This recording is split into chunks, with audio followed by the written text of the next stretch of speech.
Hello everyone, welcome back, and today we are going to be reviewing the Lenovo ThinkPad 2020 version that has a Windows OS on it. Now, first of all, what we have to remember is this is a business laptop, so all of my reviewing is going to be solely towards taking into account that it's a business laptop, so probably not going to be gaming on it. And, you're just going to be doing basic stuff, responding to emails, and maybe even typing up a few documents. Now, in terms of processors, this thing has an Intel i5, 8th gen, so not the sharpest tool in the box, but it's at least a tool. Now, as for RAM, we have 8 gigs of RAM. I keep forgetting if it's DDR3 or DDR4. Some versions of this have DDR3, others have DDR4. It gets a bit confusing. Now, as for storage, it had 256 gigs of storage, but we had to go through an overhaul, me and my dad, for the battery, so we upgraded the battery, and we gave it 1 terabyte of storage instead of 256. There are actually 2 storage ports. One of them is full, the other one is like a half, so you could have 512 here and 1024 here. Now, it's not really, I don't know how to put this, but nowadays, if you try and game on it, I've tried personally. On basic games, it's getting 20 FPS. On optimized games like Asphalt Unite or Asphalt Legends 9, or even 8, it's getting like 40 FPS, 50 FPS, but it also has lag spikes, and a lot of them. There are way more complex games that are heavy on the CPU, such as games like BeamNG Drive, which get like 16 FPS on lowest settings, and on the default settings, I think it was like 2 FPS. However, whenever you put a heavy load on it, I'm noticing that the CPU starts going over time. Even if it's just a light load, like Asphalt Legends Unite, for some reason, give it 15 minutes and it actually starts burning if you put your hand on the bottom. It hurts. I tested it out yesterday. I guess because it's 5 years old now, it's okay, but could be a lot better. Performance is a bit underwhelming. Can you upgrade the RAM? No, because it's soldered to the motherboard. Can you upgrade the storage? Yes. And can you upgrade the CPU? So and so. Now, as for what I recommend you buying this, I'll answer that question at the end of the video. And more importantly, is it even worth it? Depends. Because if you're looking for a budget business laptop, it's good because not like Chromebooks that only have Chrome OS and do not have any Windows support and will die if you try putting Windows on it. This can support Windows and the Chrome OS extension that can go on Windows. There's a little extension that you can have that allows you to have some form of Chrome OS. But of course, it's still fully window related. Now, I bet if I was probably using, I don't know, if I was using Linux and I had a Windows emulator to kind of simulate the fact that there is Windows on it, it could be running a bit better, actually, because Linux is a bit more optimized unlike Windows. But as a Windows PC, portable PC, because it's low performance, so a low profile PC, or low profile laptop, battery life can last for up to 10 hours. Now, that's assuming that the battery's probably brand new. But yeah, and 10 hours on eco-friendly mode and such. Now, if you give it performance mode, You stress the CPU, but it's worth it. It does look pretty cool and sleek, though. It's made out, like, I'm pretty sure some of the material on the exterior is carbon, which is pretty nice. And it survived, I think, a number of drops, although most of those were carpet. And please don't test this out if you have one. Just because it didn't break by dropping it on accident on carpet from like a meter, doesn't mean you should be going and doing the same. But yeah, for some reason, one of the USB ports doesn't, like, it works, but it's a bit finicky. And it's not really that stable. The other one works just fine. Which, I mean, it's a 5-year-old laptop. So, we're lucky that this thing even runs at all. And doesn't die when you put Windows 11 on it. And yes, this is, I'm pretty sure, Windows 10 or 11. Now, as soon as we open this, there's a few noticeable things here. One of which is that there's no volume control on this. It's actually a function key. And I don't know if you guys can see that. Let's raise you. Second thing, you can actually make the spacebar kind like, if you press function and spacebar, you can get like a little light like this, which is really cool.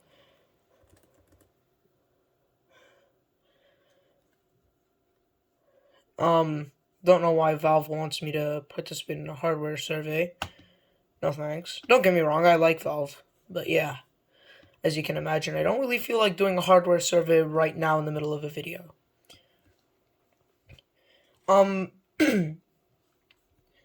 Updating games on this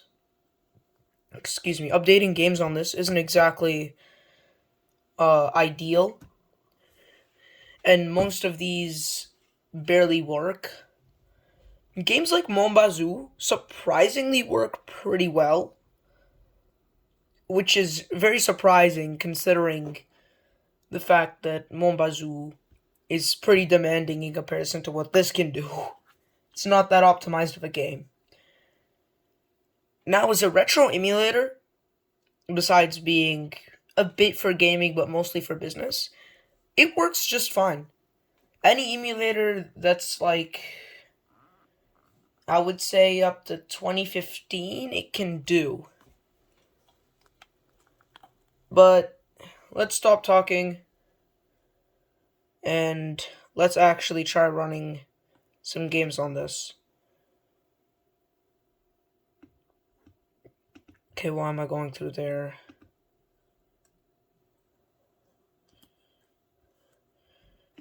Now, for some reason, when I installed Asphalt Legends Unite, it wasn't exactly the cleanest way to install it. Now, did I play for 2.1 hours? No, it was probably only 30 minutes. Why do I say that? Because most of that time was either waiting for the game to load or just trying to figure out what is it even doing right now. And I'm pretty sure it probably just bugged out because I had the Xbox app open on this.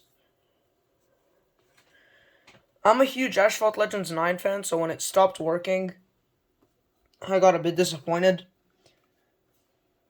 But Asphalt Legends Unite, for some reason, thinks it's 9 because of how similar they are. Like, there's virtually no difference, if I have to be completely honest. There's a big difference between 8 and 9, though, which is why 8 runs a lot better than 9 or Unite. Let's lower the volume a bit. Now, everything here works just fine. Like, say I wanted to get, I don't know, if I wanted to claim a reward, I can. If I wanted to go up to challenges, I can do everything I really want to right now. And if I want to go into, like, sponsorships, I can.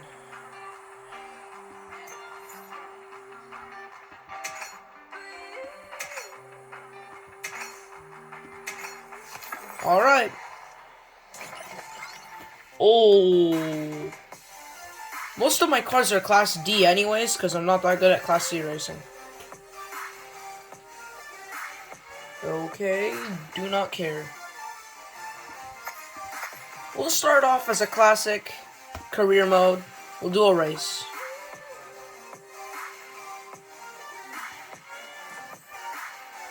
Oh no, wait, it actually saved my progress. Alright, we'll go for here. What the? Seriously? And just to make it fair for the AI, we're turning touch drive off because I'm a whole 200 on ranking. Higher than what is necessary. In real life, by the way, this is not how you would upgrade your car. Top speed doesn't necessarily mean upgrading the engine. You could be adding a turbocharger and that would upgrade the top speed. Just so that anyone really understands this. It's a 60. I'm not good without the touch drive, so this could get really ugly.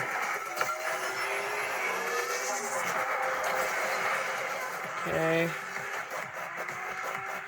Now I see why I am way too high to be here. High as in high of ranking. Okay?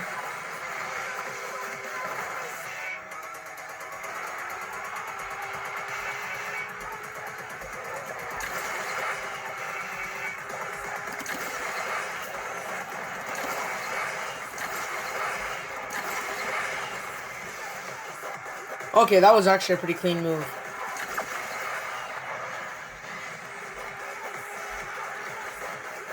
Whenever I like doing street racing on like a simulator,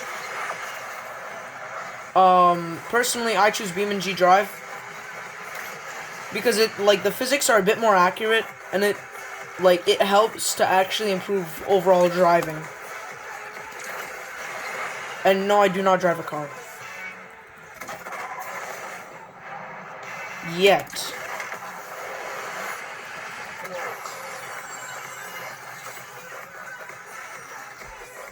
Oh, that was good. Okay, that was actually really good. We even got blueprints for the car. Nice.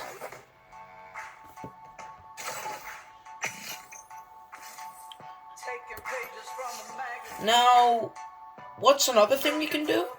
In Asphalt Legends Unite, we can go into daily events, and we can do something there. Oh, free try. Oh my god, I love these. I loved to do these. Oh my god. Well, I'm a bit scared.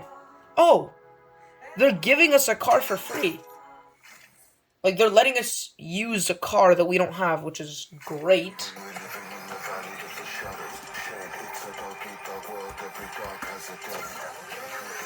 We're gonna try one round without touch drive and one round with touch drive and see how that goes. Okay, the downforce on this is insane.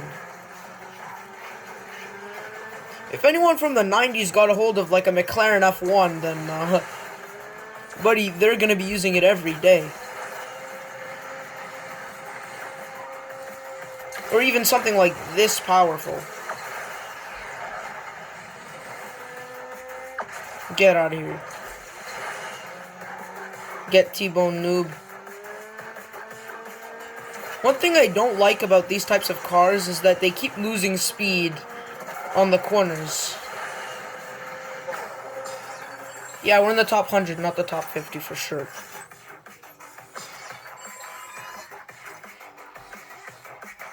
Got a Class B one. That's nice. I'm gonna miss out. What did we get? Oh, we got the Ferrari 488. Nice, not bad. Okay, we have to do this because I need that 150,000. Like, as you can see, I've only got 18,000. So, Like, if we can win, that's gonna be big. Like, we could upgrade our cars to, like, maximum overdrive, basically.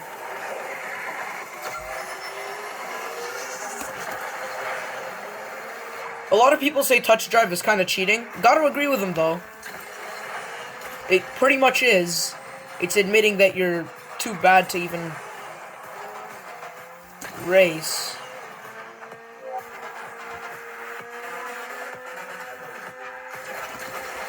You're so bad you can't even race properly. That's what it means. Oh my god, we're in first place.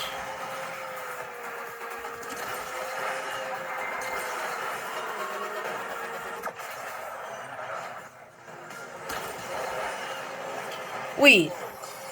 Did we just get 150,000? Please tell me that that wasn't a joke or I didn't read it, or like I read it incorrectly.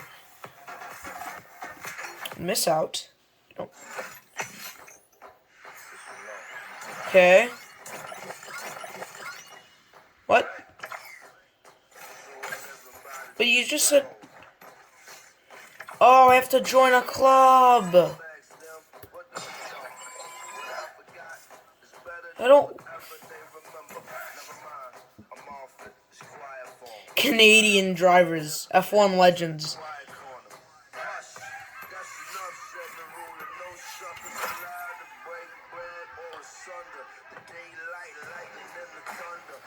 Well,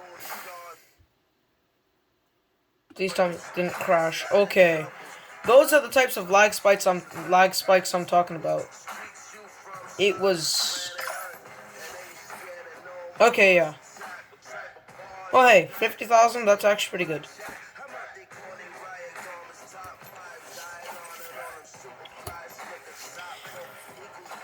Now we're gonna play a different game.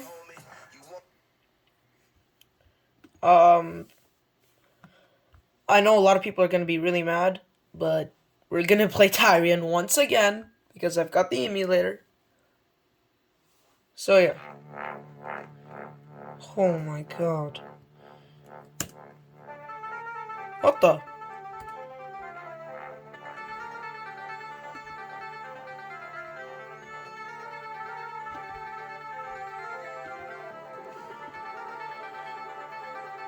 Okay, buddy.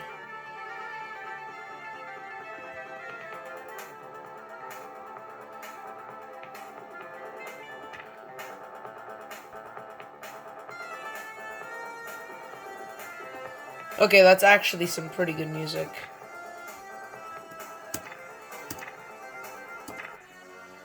Alright, upgrade the ship.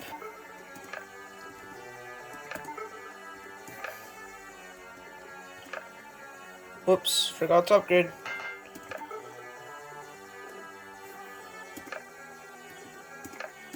And we go to Tyrion.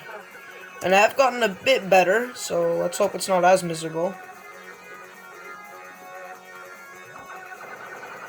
For some reason, the problem with my emulator is that it's not speeding up the music too. I don't know why. It doesn't want to.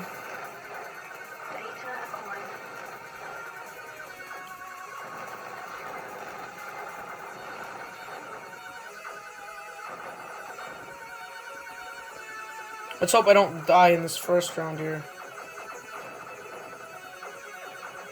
I don't want to. Not on my to-do list.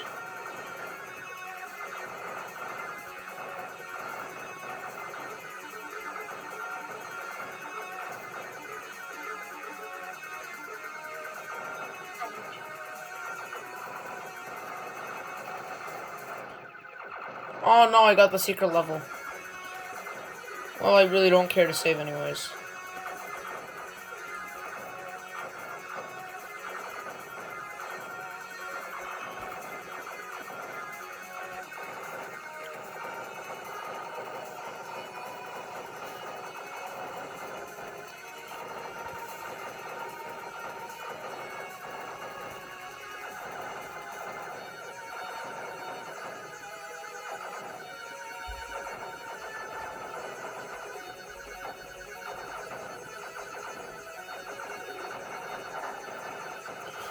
I'm actually surprisingly getting a bit better at using turbo. So yeah.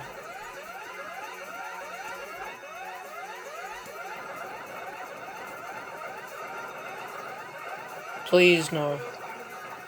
Okay, we're not done for.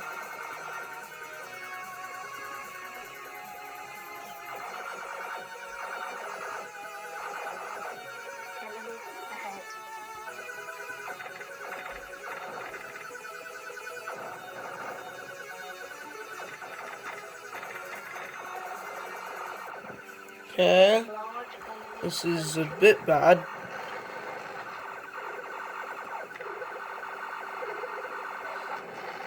And of course,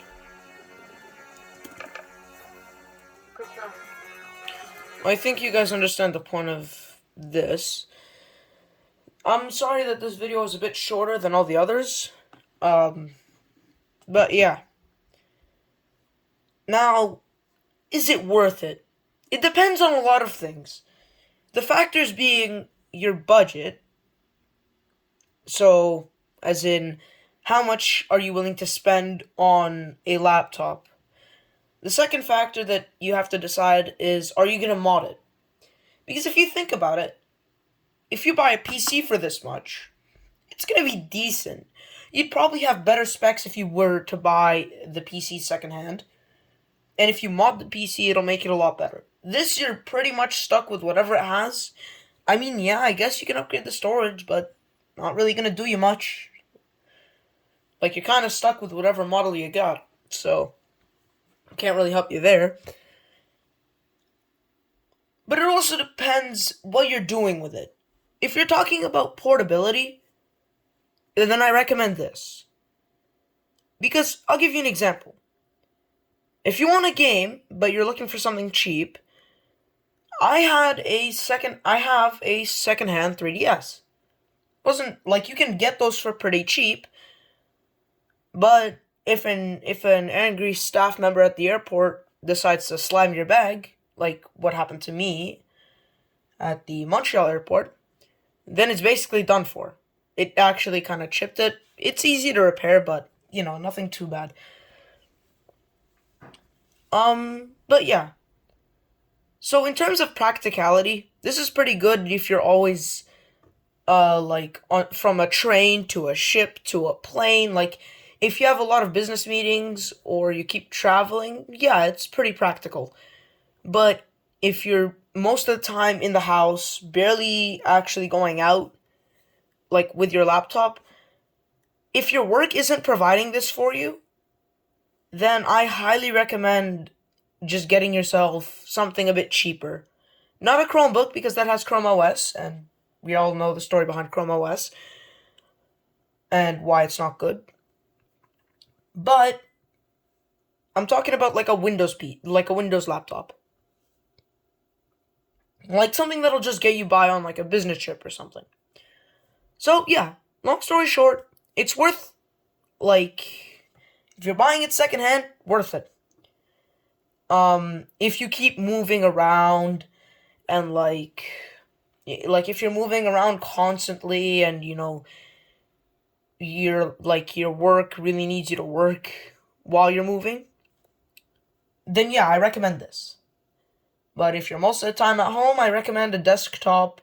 And if you need something that'll get you by a business trip, just get something really cheap. I'd tell you that I'm surprised on how good you can on how you can find pretty good laptops for cheap on eBay and other marketing platforms, secondhand marketing platforms. Because they're a lot cheaper than firsthand, trust me. Anyways, thank you guys so much for being on this adventure and on, the fact that we explored the ThinkPad, X1 Carbon together. And without further ado, bye everyone.